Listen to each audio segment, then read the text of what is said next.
منډانه شي یوه بله فیملي ده چې دا ماشومه د شمالي وزیرستان شه چې کومه دردناکه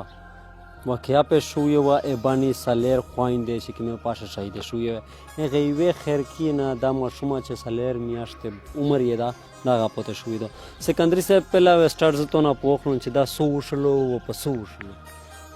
انور میزبان باید می تو ډېر مشکوري چې ته راغلی مې چې ټایم راکړو دا وړکي دو چې څلور میاشتې دو دغه ترسار یې ناپوته شله کوم د دغه بچی ناپوته شله کیمې بچی ناپوته شله د هغې بچی ناپوته شله چې هغې بچی د کومو بچیونو ته وړکي بچي ته څه ورکول څه یې ور زده کول څو چې دا د هغې ناپوته شله وایي دغه وړکي بچي نوم چې کوم ده چې د څلور میاشتې دو دغه نوم یې دو دعا وی میره د کوم د باندې کوم یا د میر دعا لري مزاحمت ختم شو اسه میر مزاحمت کوي زه دا وایم چې دا دعا میره چې کیم امیرا محافظین دي پاسبان مې دي چې میش پر ټیکس په پیسې باندې ټیکس په پیسې باندې میر دی چلای میر هغه ته وی چې میر دا دعا دو چې دا ادا روشي آرمی چیف تا روشي ایسای ډیجی دا روشي او ځون سره د وزیر اعظم یې راوالي دا کوم بچي مړه شوي دي شهید شوي دي دغه سکندري صاحب په تاریخ شه په ښځینه او په بچیو نه سیک اټیک نه کوي دغه خلک کیدای شي چې دغه په ښځینه اټیک وکړي بس دا ډېر سنګدیل حال دي او په ښځینه باندې چا اټیک نه ده کړه بیا پښتنې خو چېرې انده کړه دا ډېر د شرم مقام ده او د نن خو چېرې داسې یو پټیې سره چلوله ده چې میر بدل وغوښته میر دغه ته بدل نه وي د ګپ شپ ته میر سره نه لګوي میر په زحمت مولګې نه دی رای میر داسې دو چې میر به برپور انتقام یا غواړي و چې د کیم خانداني نه متاثره شل دغه میر دا وی چې آرمی چیف باجوا ډي جی ایس پی آر فیض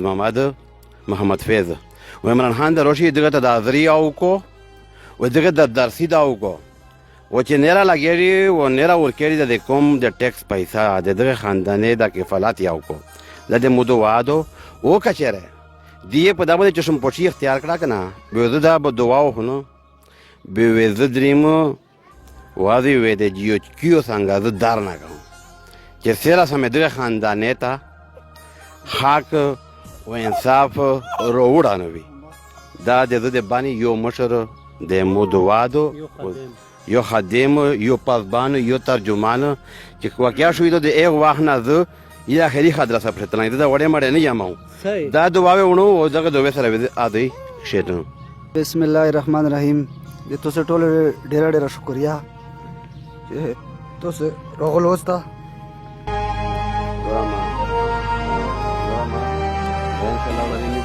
کېږي میژه و انجار و میژه د خورزو د نشته د امید کوم چې څه فیصله وي او څه خبره کیسه ایبانی کوم دا د منډانې کوم دا چا څه وي ان شاء الله امید هغې لاندې قدم وخلي امید د حکومت نه اپیل کوي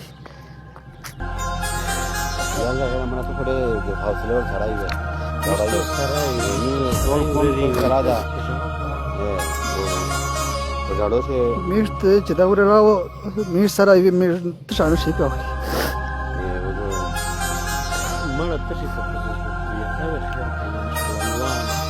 میشت خالي عمران خان صاحب نه دا اپیل کوي چې میشت دا ظالمون چې دا سی کړی دي دا میشت تر جواد کو چې میشت وایي چې میشت څه قصور وو او څه خبره مې وه چې میشت چا سره څه بادیا نشته وزیر الله صاحب نه وزیر اعظم صاحب نه میر دا اپیل کوي چې دا میشت در مولیم کو چې دا سیک دي او ویلر سره وکړ دا بعد یې ویلر سره وکړ د دې ډېر شوق چې دغه خلک سره میر جو شعور پښه پیدا کو یو جذبه یې وای ولولای و چې دغه خلک نه ډېر شعور پښه پیدا کو چې کله زدا تعلیم مکمل ک به زه دغه خلک ته ورسه چې لشکې دغه خلک دغه خويندې ماینده شعور پیدا شي لشکې یو جذبه پښه پیدا شي دې ډېر خوښ وي میجو ته ویل خو دې و چې نه چې دغه خلک سره زم ملاو شو او دغه تاسو خونار وزدا چې د لشکې مخ شلوټ شي د هغې نسلي نه جوړولو دې نه د ماشومه پوته شله سکندري صاحب بس خو جي دا کای طرف په وګوره د وزیرستان د خلک سره بعد وشلتوی چې ویلې چې میر دا خويندې وتلې د هغه بچونه ته تربیات پر کو چې کونډه وي کیمه بیواوي وي کیمه یتیمه وي هغه ته تربیات پر کو چې دا په خپل پښو درېږي او خپل مستقبل جوړ شي. او دغه زلمونه چې چا وکړو دغه د وزیرستان خلک سره وکړلو. او د وزیرستان خلک دا وی لکه څنګه میشت کیم د بانی خلک چګي د احتجاجینا مظاهره لا یادي کیم سټرایک لا یادا چې د وزیرستان خلک یار چک شي دغه خلاف او سټرایک سٹارټ کو او ملوث کسونه تا او د خپل دغه چې کیمه ولمانه ورغلی وي کیمه د دی خیرخواوي د دی معماري وي د دی بچونه د دی د کومو دغه پښتنه د وزیرستان خلک یاو کو. ډیره مهرباني سکندري صاحب په دغه غامدار شو سره لګیا د امیجه موجوده حکومت د شمالي وزیرستان او د بانی ضلعي انتظامیه سره ټول مشرونه لیډرونه نه دا مطالبه کوي چې ملوث کسونه ته عبرتناک سزا ورکړي. دا ګل مشومه بشي چې تو ګوري دا نه پوهه شي. زه ټکی کوم لکه جی مو یو خبره دا وکړه چې نن سبا ملک شه لا پړسنګ بچوي دو کنه لکه پړسنګ بچوي دو د داسې ډېر شهادت پته نه پټو لګیدله. زه دا مې چې کیم د میر محافظون دي چې میر ډایرکشن اولی دي میر ټیکس پیسې ورکړي تنخواه ورکړي فیسیلیټیټ کوي چې تاسو میر تحفظ کوي میر سیفټي وکړي میر دغه دا وی چې زر نه زر د کسونو هغه پیدا کو ار پیدا کو ځکه الحمدلله میر نمبر دنیا نمبر 1 د جاسوسي او سکیورټي ایجنسی د میر ایسایدو میر خرچ چاپ کړي میر سپورټ کړی د هر ځای ادر جواد کو वो मिस फौज के कीम दा दुनिया नंबर 1 फौज दा वो मिस सपोर्ट करा दा हमेशा एक तमीर दाव यही दा उन गैंग दा जवाद को वो मिस दे मुहम्मद को मिस दे हवाले को मिस दे मुहम्मद को मिस दे हवाले को इबरतनाक सजा दे वर को